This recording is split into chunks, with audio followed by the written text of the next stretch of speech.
Hello बच्चों, welcome back. आज हम अभ्यास 1.2 करेंगे। इसके अंदर बच्चों दिया हुआ है कि हमें √2, √3, √5, √7 आदि संख्याओं को सिद्ध करना है कि वो एक अपरिमेय संख्या है। बच्चों, कक्षा 9 में हम अपरिमेय संबंधित जानकारी या परिमेय और अपरिमेय संख्याओं की जानकारी प्राप्त कर चुके हैं। यहाँ हमें इन्हें सिद्ध करना है कि √2 या अन्य संख्याएं अपरिमेय हैं या नहीं हैं। इसके लिए हमने मान लिया कि √2 एक परिमेय संख्या है। हमने विपरीत मान लिया, उल्टा मान लिया। हम उल्टा मानकर चलेंगे कि √2 है वो कैसी संख्या है? एक परिमेय संख्या है। अब परिमेय संख्या है तो हमें पता है, हमने कक्षा 9 में पढ़ा था कि सभी परिमेय संख्याओं को हम a/b के रूप में लिख सकते हैं या p/q के रूप में लिख सकते हैं। a/b ले लें या p/q ले लें, एक ही बात है। जहाँ इसका जो हर होता है b और p/q में q, उसका मान 0 नहीं होना चाहिए। ये हम कक्षा 9 में पढ़ चुके हैं। एक चीज़ और बच्चों यहाँ जो हमारे काम आएगी, जो पिछले वीडियो में मैंने बताया था कि ये जो a/b कोई भी संख्या है, मान लिया अपन ने 6/8 ले लिया। अब इसको हम काटेंगे तो 2 तिये 6, 2 चौके 8, लास्ट में कटने के बाद ये आती है 3/4। ये एक परिमेय संख्या है। कोई भी परिमेय संख्या 3 बटे वाली हो या बिना बटे वाली हो, तो आप देखेंगे 3 और 4, अब 3 और 4 हैं वो सहभाज्य संख्याएं हैं। मैंने पिछले वीडियो में बताया था कि सहभाज्य संख्याएं वो होती हैं जिनका महसय क्या हो? 1 हो। तो इन 4 का और 3 का भी जब महसय निकालेंगे तो यहाँ पर 2 गुना 2 आ जाएगा, और जब महसय निकालेंगे तो इनका 1 आएगा। तो वे संख्याएं जिनका महत्तम समापवर्तक 1 होता है वो सहभाज्य संख्याएं होती हैं, यानी कि उनके अंदर जो कॉमन फैक्टर होता है वो 1 होता है। इसके अलावा और कोई कॉमन फैक्टर नहीं है। यदि हम उनके अंदर दूसरा कोई कॉमन फैक्टर निकाल दें तो वो फिर सहभाज्य संख्याएं नहीं होंगी। तो इसी आधार पर अपन इस सवाल को प्रूव करेंगे। ये इसके अंदर मेन आधार है इसको प्रूव करने का। तो आगे चलते हैं बच्चों। हमने √2 के बराबर a/b लिख लिया। यहाँ अपन p/q से भी कर सकते हैं। अब अपन इनका वज्र गुणा करेंगे। वज्र गुणा कह दो, क्रॉस मल्टीप्लिकेशन कह दो, आर पार गुणा कह दो, एक ही बात है। यानी कि यहाँ 2/1 है तो b का गुणा 2 से होगा, 1 का गुणा a से होगा। तो ये हो जाएगा √2b बराबर a। इसके बाद अपन a को इधर ले लेंगे, पक्षांतरण कर देंगे, इसको इधर कर देंगे। जब बराबर के सभी चीज़ों को इधर उधर लाते हैं, पूरी इन चीज़ों को हमने इधर कर लिया और इन पूरी को इधर कर लिया, तो निशान परिवर्तित करने की ज़रूरत नहीं होती है। यहाँ भी वही मतलब है कि इसके बराबर ये है, यहाँ भी यही मतलब है। तो निशान चेंज करोगे तो भी वो कट जाएंगे आपस में। अब अपन क्या करेंगे नेक्स्ट स्टेप में? दोनों तरफ वर्ग करने पर, दोनों तरफ जब वर्ग करेंगे तो बच्चों इसमें a का स्क्वायर हो जाएगा और इधर √2b का स्क्वायर हो जाएगा। a का स्क्वायर आ जाएगा a² और √2 का स्क्वायर का मतलब है √2 गुणा √2, यानी कि स्क्वायर करेंगे तो इसका मतलब वो 2 बार गुणा हो रहा है। और कोई भी समान संख्या जब वही संख्या को √ में हो और आपस में गुणा होती है तो उसका √ हट जाता है, यानी कि उसका मान 2 आ गया। √3 गुणा √3 बराबर 3, √5 गुणा √5 बराबर 5 आ जाता है। √4 गुणा √4 हम नहीं करते, अब करेंगे तो भी 4 आ जाएगा, वही प्रोसेस रहेगा। क्योंकि √4 का तो वर्गमूल निकल जाता है, √4 का वर्गमूल 2 आ जाता है। 2 गुणा 2 बराबर 4 आ जाता है। तो किसी भी प्रक्रिया से करें अपन, कोई फ़र्क नहीं पड़ता। तो यहाँ बच्चों ये आ गया a² बराबर 2b², यानी कि a² बराबर 2 गुणा में b²। अब अपन किसी संख्या के जब अभाज्य गुणनखंड करते हैं तो इसी तरह से आता है। पिछले सवालों में अपन ने पिछली एक्सरसाइज में किसी संख्या के अभाज्य गुणनखंड किए थे तो उस संख्या के बराबर गुणा में कुछ संख्याएं आ जाती है। उसका मतलब मैंने बताया था कि ये 2 इस बी स्क्वायर को क्या करेगा, विभाजित करेगा। हमें सिर्फ 2 से मतलब है कि हम यहाँ ये जान रहे हैं। जैसे आप और देख लें,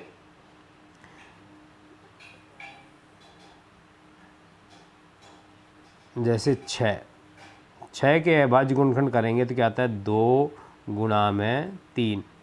तो आप देखेंगे इस 2 से 6 पूरा पूरा विभाजित होता है, इस 3 से 6 पूरा पूरा विभाजित होता है। इसका मतलब इधर जितनी भी संख्याएं होंगी उनसे इधर वाली संख्या विभाजित होगी।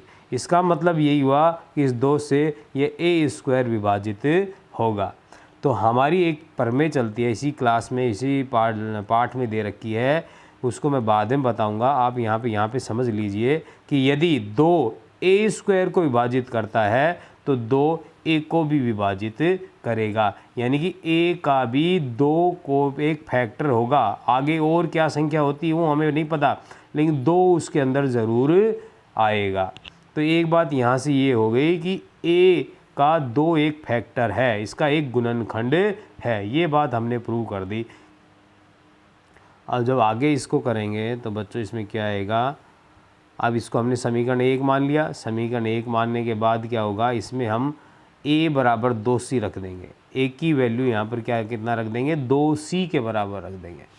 बच्चों इस सवाल को समझो, इससे आगे का सवाल समझाऊंगा, वो उससे फिर ज़्यादा समझ में आएगा, फिर समझाऊंगा तो और अच्छे से समझ में आ जाएगा।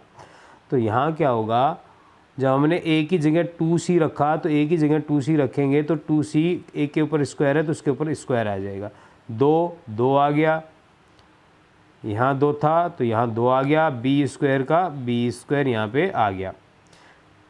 अब 2c का जब होल स्क्वायर करेंगे तो ये स्क्वायर है, ये 2 के ऊपर भी है और c के ऊपर भी है, तो ये बन जाएगा 4c स्क्वायर। और इसको अपन इधर ले गए और ये जो 2b स्क्वायर है इसको इधर ले आए, इसका साथ साथ अपन ने चेंज भी कर दिया, यानी कि ये 4c स्क्वायर बराबर 2 गुणा बी स्क्वायर बन गया था। इसको हमने साथ साथ चेंज कर दिया, इस वाले को इधर ले आए, इस वाले को इधर ले आए। और मैंने अभी बताया था जब सभी बराबर के एक तरफ की पूरी संख्या को अपन चेंज करते हैं, दूसरी तरफ लाते हैं और दूसरी वाली को उसे दूसरी तरफ ले जाते हैं तो उसमें निशान परिवर्तन करने की आवश्यकता नहीं होती है। यहाँ से अपन ये आ गया। इसके बाद अपन जब बी स्क्वायर की वैल्यू निकालेंगे तो ये 2 इसके गुणा में है तो यहाँ पर कहाँ चला जाएगा, भाग में चला जाएगा। ये 2 यहाँ पर भाग में आ गया तो बी स्क्वायर से ये 4 कट जाएगा, 2 बार कट जाएगा तो ये हो जाएगा बी स्क्वायर बराबर 2 गुणा में सी स्क्वायर। अब वही बात जो यहाँ हमने लगाई थी इसी चीज़ का अपन प्रयोग करेंगे और यहाँ देखेंगे कि ये 2 बी स्क्वायर का भी एक गुणनखंड आ गया, यानी कि 2 इस बी स्क्वायर को भी क्या करता है, विभाजित करता है।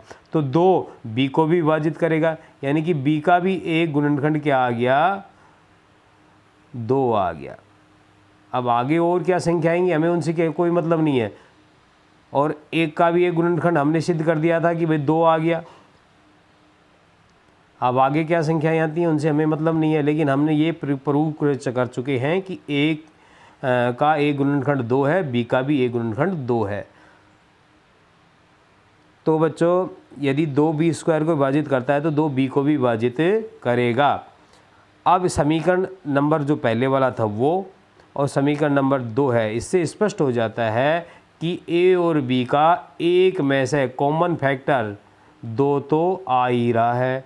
हमने ए और बी का में से क्या निकाल दिया, 2 निकाल दिया, जबकि हमने ए और बी को क्या माना था, यहाँ पर हमने माना था कि वो सहभाज्य संख्याएं हैं, यानी कि उसके अंदर कॉमन फैक्टर क्या है, 1 है। तो ये हमारी जो कल्पना है, हमने जो कल्पना की है कि ए बी सहभाज्य संख्याएं हैं, उसका विरोधाभास हो गया। हमने इनका में से 2 निकाल दिया, जबकि सहभाज्य संख्याओं का में से क्या होता है, 1 होता है।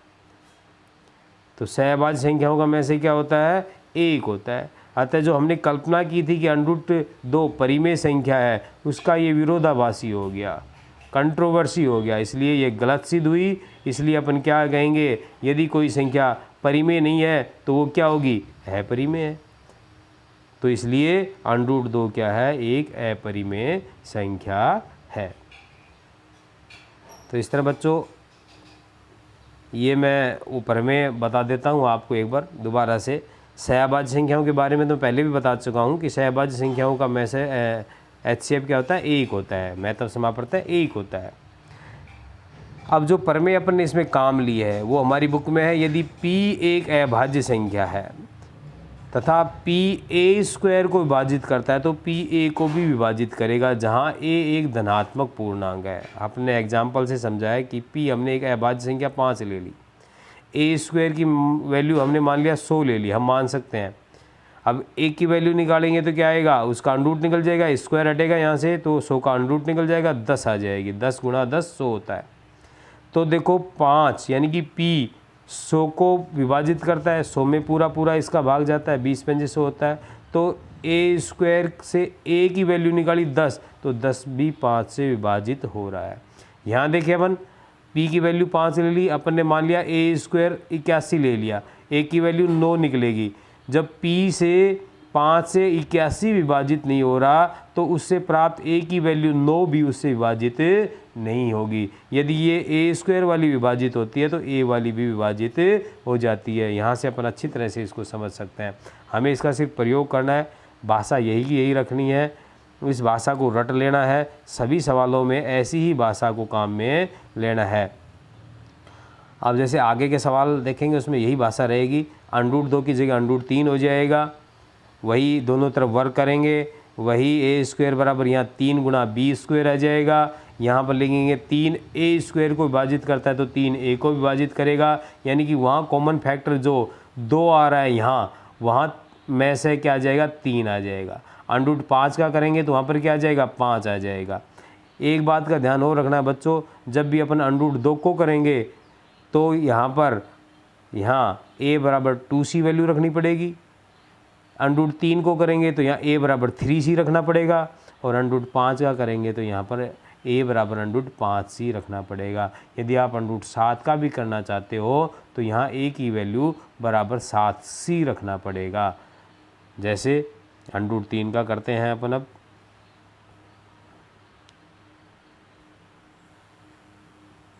सिद्ध कीजिए कि √3 एक अपरिमेय संख्या है।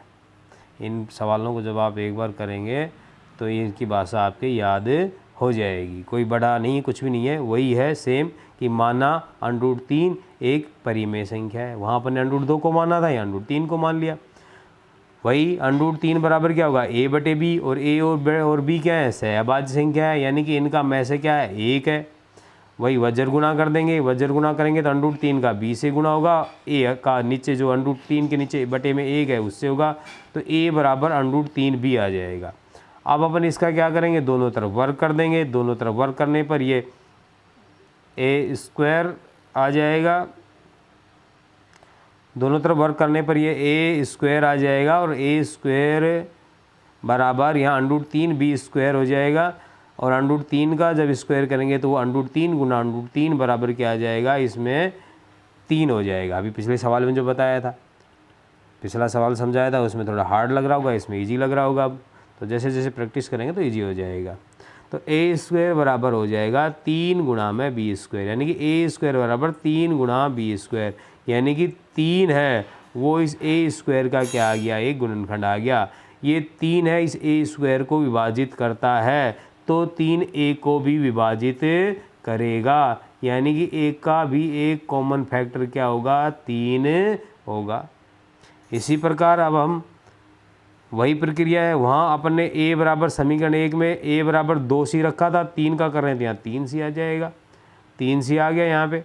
3C रखने के बाद वही है 3 का C का होल स्क्वायर, 3 × B², यहाँ मान रख रहे हैं इसमें A बराबर, तो A की वैल्यू 3C, A का स्क्वायर है तो इसका स्क्वायर हो गया, बराबर बराबर 3 बराबर B² तो B²। अब यहाँ पर देखो बच्चों, इसको हमने इधर ले लिया और इसको अपन ने इधर ले लिया, और B² की जब वैल्यू निकालेंगे तो ये 3 है, ये भाग में चला जाएगा, और 9 3 से कट जाएगा, 3C² आ जाएगा, यानी कि यहाँ बन जाएगा बी स्क्वायर बराबर 3 गुणा में सी स्क्वायर। ये भी वही आ गया, यानी कि 3 बी स्क्वायर को विभाजित करता है तो 3 बी को भी विभाजित करेगा।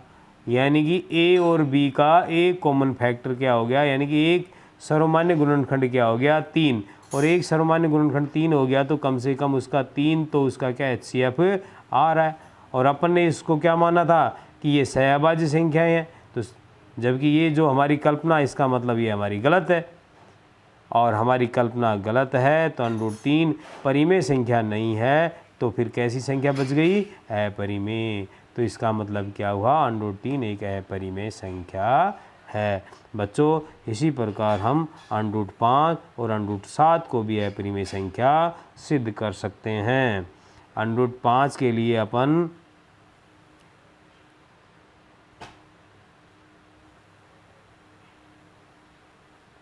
यहाँ a बराबर 5c, √7 के लिए a बराबर 3c रखेंगे। यहाँ यदि 3 a स्क्वायर को विभाजित करता है, इसकी जगह लिख देंगे यदि 5 a स्क्वायर को विभाजित करता है तो 5 a को भी विभाजित करेगा। भाषा यही रखनी है, सिर्फ संख्याओं का थोड़ा सा बदलाव करना है, बाकी कुछ नहीं है। जब 3 और 5 का इसी आधार पे इनको देख के अपन करेंगे तो पूरी प्रक्रिया आपके समझ में आ जाएगी। ये इम्पोर्टेंट सवाल है, ऐसा सवाल 90% चांस होते हैं कि इनमें से √2, √3, √5 या √7 में से 1% ज़रूर आपकी परीक्षा में 2 या 3 नंबर का पूछा जाएगा। तो इसे आप पक्का कर लें, यही भाषा है, सभी सवालों में ऐसी भाषा आपको काम में लेनी है, तो इसको रट लेना है आपको। आगे ये थोड़े अलग तरह के सवाल हैं, इनके चांस कम रहते हैं, फिर भी कई बार एग्जामिनर इन प्रश्नों को भी आपके परीक्षा में दे देता है। इन प्रश्नों में आपको ज़्यादा लॉजिक लगाने की ज़रूरत नहीं है, बहुत इजी तरीके से करवा रहा हूँ मैं। वही प्रक्रिया मानेंगे कि 5 माइनस √3 है, वो क्या है, एक परिमेय संख्या अपन ने मान ली। अब हमें पता है कि 5 की बात करें तो 5 तो परिमेय है, जबकि √3 है वो अपरिमेय है। जिन संख्याओं के √ लग जाता है वो अपरिमेय संख्या हो जाती है। लेकिन हम बात करें जैसे 4 है, 4 के √ लग गया लेकिन इसकी वैल्यू कितनी निकल गई, 2, तो ये अपरिमेय संख्या नहीं है। लेकिन जिनका √ नहीं निकलता, जैसे 5 लगा दिया, अब इसका √ पॉइंट में निकलेगा तो ये अपरिमेय संख्या। √7 है वो अपरिमेय संख्या है, पाई है वो अपरिमेय संख्या है। तो जब भी किसी अपरिमेय संख्या में परिमेय संख्या को जोड़ा जाता है, उसको गुणा किया जाता है, भाग बटे में आ जाए, तो वो संख्या पूरी की पूरी संख्या क्या हो जाएगी, अपरिमेय हो जाएगी। यानी कि अपरिमेय के पास परिमेय संख्या जाते ही उसमें जुड़ने से, उसके घटने से, उसके गुणा करने से, उसके भाग से वो कैसी हो जाएगी, अपरिमेय हो जाएगी। तो 5 तो यहाँ पर परिमेय है, लेकिन √3 इसके अंदर घट रही है जो अपरिमेय है, इसलिए 5 माइनस √3 पूरी एक अपरिमेय संख्या हो गई। ये हमें सिद्ध करना है, तो अपन वही प्रक्रिया अपनाएंगे कि माना 5 माइनस √3 एक परिमेय संख्या है। तो परिमेय है तो हम उसे a/b के बराबर रख सकते हैं। अब अपन इन सवालों का सीधा सा है, हमें पता है कि ये पार्ट अपरिमेय है, इसको तो इस तरफ रख लेंगे, बाकी को अपन इधर ले जाएंगे पक्षांतरण से।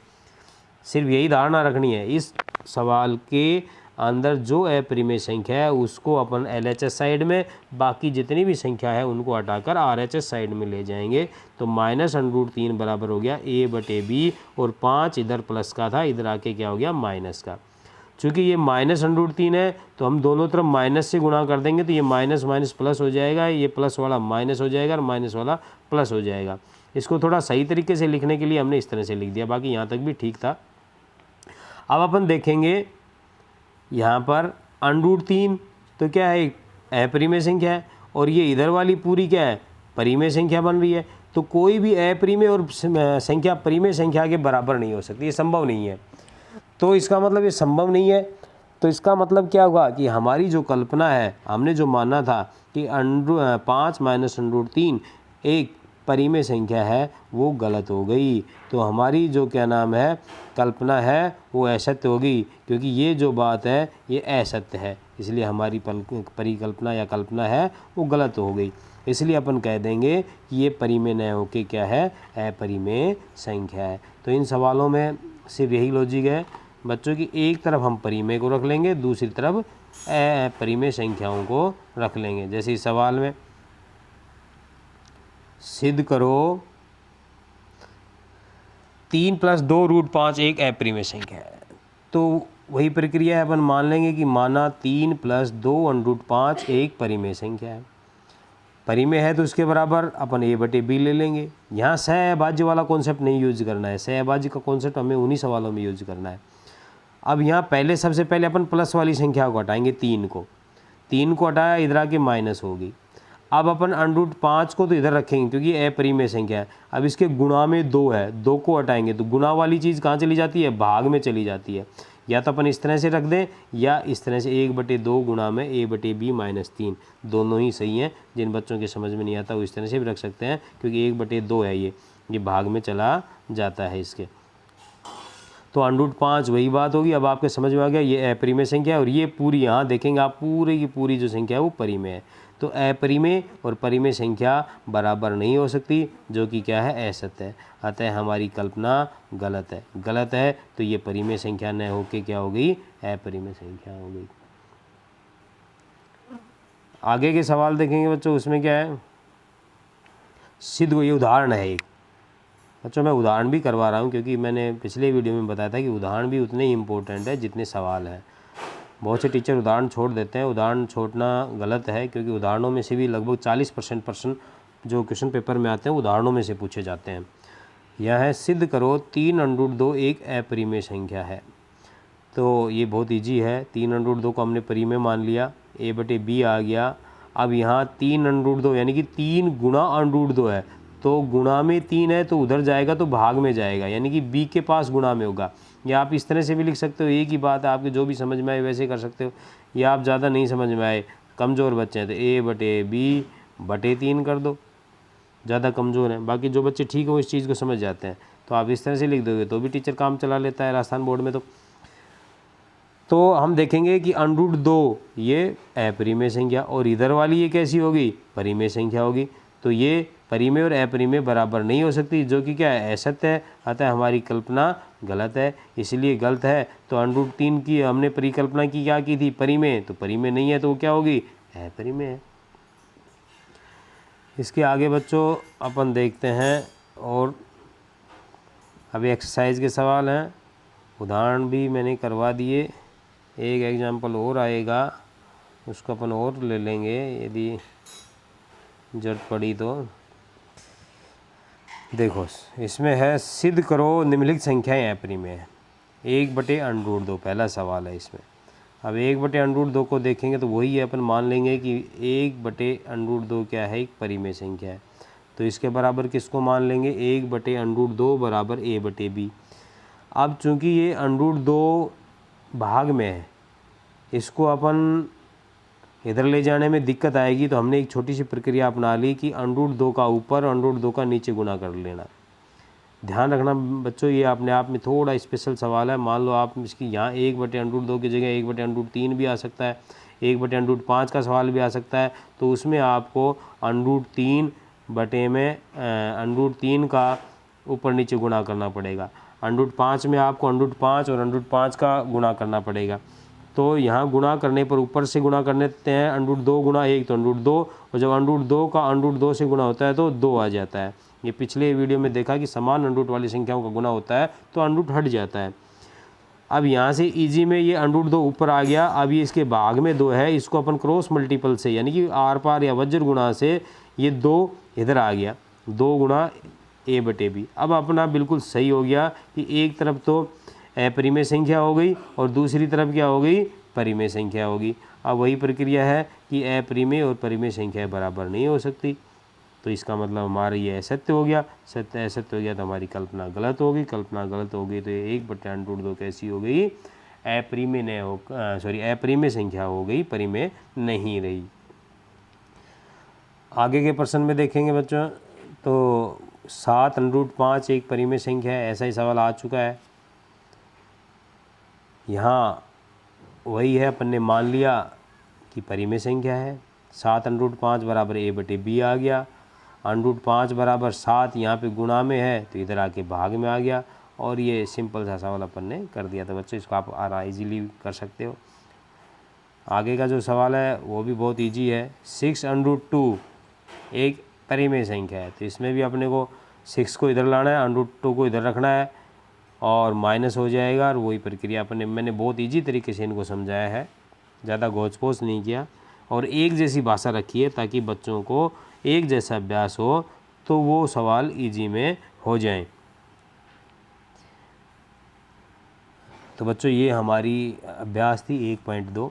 वीडियो अच्छा लगे तो इसे लाइक करें, चैनल को स्टडी विद एसके को सब्सक्राइब करें और अपने अन्य साथियों के साथ शेयर करें। धन्यवाद।